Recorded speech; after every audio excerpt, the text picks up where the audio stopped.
So in the last video we discussed about the patterns of biodiversity and the importance of species diversity to the ecosystem. So now we are going to discuss about the loss of biodiversity. We very well know that this loss of biodiversity to the maximum extent it is caused by the activities of human. So the biological wealth, that is the wealth of the ecosystem, that is the richness of the ecosystem, is clearly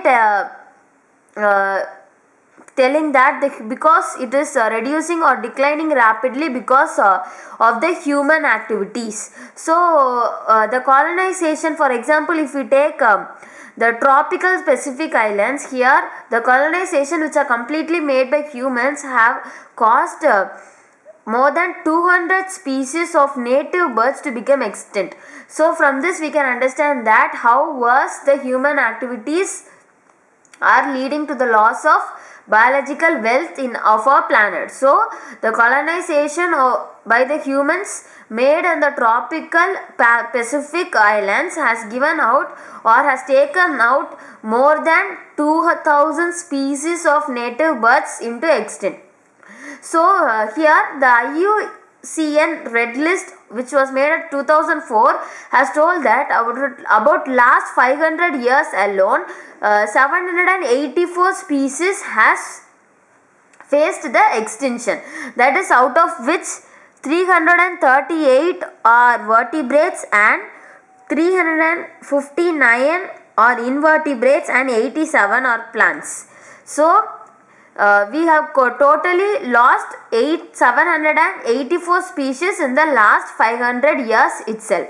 So these extinctions, when we take the recent examples, that is the recent species, whether maybe plants or animals, which has faced the threat of extinction is dodo, that is in Mauritius, and quagga from Africa, thylacine in Australia, Stella sea cow in Russia, and we have also lost the subspecies of a tiger which are called as Bali, Javan and Caspian. So these three subspecies also we have entirely lost them.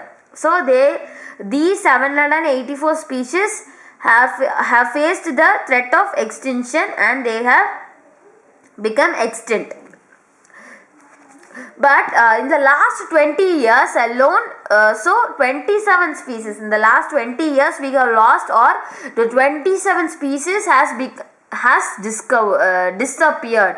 So when we analyze the records very carefully, the extinction which are across the taxa are not random, but some groups like amphibians are more vulnerable. When we compare it to taxa, it is more vulnerable to extinction. So the when we take the extinctions across taxa and the groups like amphibians, it is more vulnerable and not random to the extinction.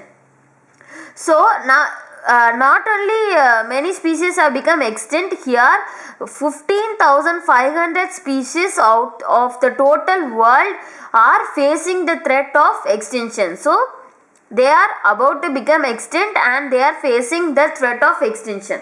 So out of these species, 12% are bird species, 23% are mammal species, amphibian species are of 32% and gymnosperm species are of 31. So 12% of bird, 23 of mammal, 32 of amphibian and 31 of gymnosperm.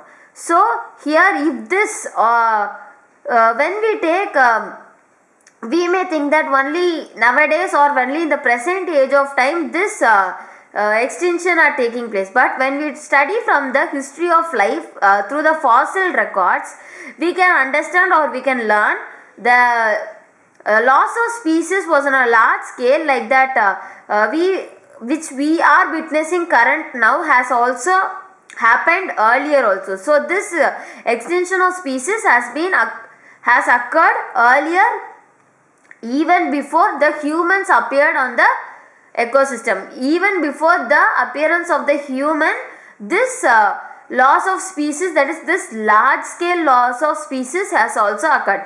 So during the long period, that is more than 3 billion years, that is when the Earth's origin and diversification of life has started, there was 5 episodes of this mass extinction has occurred. So this mass extinction of species has occurred for about 5 times. So 5 times this mass extinction of species has occurred.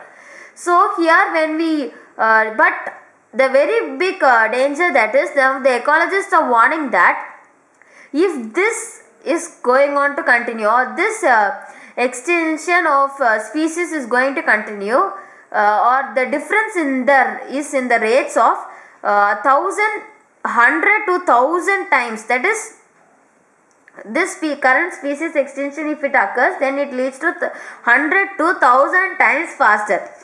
Before human appearance of the human on the ecosystem, it is 100 to 1000 times faster by the human activities alone. So when we compare the time of pre-human time and the human time, it is 100 to 1000 times faster when compared to the pre-human time. So here the complete loss of biodiversity, not maximum loss of biodiversity, are caused by the activities of human itself. So if this loss or this 100,000 times faster of extinction of species occurs, then the ecologists are warning us that within next 100 years, so the 100 years is very near, within the next 100 years we would completely lose the half of the total species. So for all the species we would lose every half of them, and they would lead to extinction. So here it completely affects the ecosystem, or which shows a major threat of extinction here. So here when this loss of biodiversity mainly leads to the decline of plant production. So the loss of biodiversity may lead to the decline in the plant production, and also it leads to the lowered resistance, that is environmental perturbations like drought or flood or something. So it shows, if we lose the biodiversity, then it shows low resistance towards the naturally occurring drought, flood, and for such conditions, and it will automatically show increased variability. So we always know that the stable biodiversity or a stable community should show less variations when compared to year in their total biomass. So if this loss of biodiversity is going to take place, that is if we lose this biodiversity, then the richness of the biodiversity, then there will be decline in the plant production, there will be lower resistance towards the environmental perturbations, and it will also show increased variability in certain ecosystem processes. So ecosystem processes like plant productivity, water use, pests, and disease cycles. So in these it would causes effects in the these three plants or the cycle of the natural ecosystem. So this loss of biodiversity would affect the ecosystem. So in the next video we will deal with the causes of biodiversity losses. So what all will be the causes, or what all will be the results if we lose the biodiversity. Thank you.